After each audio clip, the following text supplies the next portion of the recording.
C'est l'heure de la leçon hebdomadaire de musique dans cet institut pour handicapés au centre de Prague en République tchèque. Certains en jouent régulièrement, d'autres n'ont jamais tenu un instrument dans les mains, mais ce n'est pas grave, ici ils sont là pour découvrir. Ce n'est pas si dur sur le plan physique, mais il faut avoir le sens du rythme, le bon tempo, et ça, pour moi, c'est le plus compliqué. En moyenne, ils sont une dizaine d'élèves par cours à venir s'entraîner avec Petra.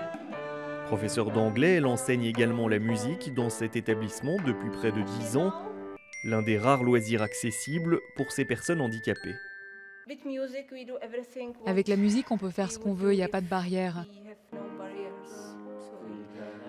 Ça n'a pas d'importance si on est dans un fauteuil roulant ou pas.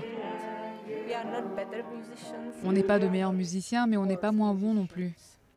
Les musiciens les plus talentueux de l'Institut Jedlicka ont même formé un groupe, le Tap Tap Band.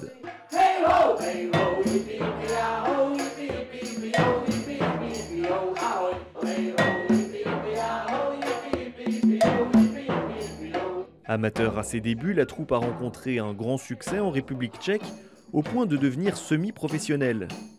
Jan, autiste âgé de 15 ans, est le dernier arrivant de la bande, une immense fierté pour lui et pour ses proches.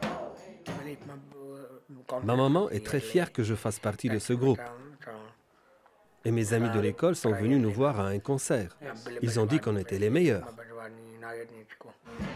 En dehors de la République tchèque, le Tap Tap Band s'est déjà produit dans des villes polonaises, allemandes, luxembourgeoises, ainsi qu'à Madrid, Londres et Moscou.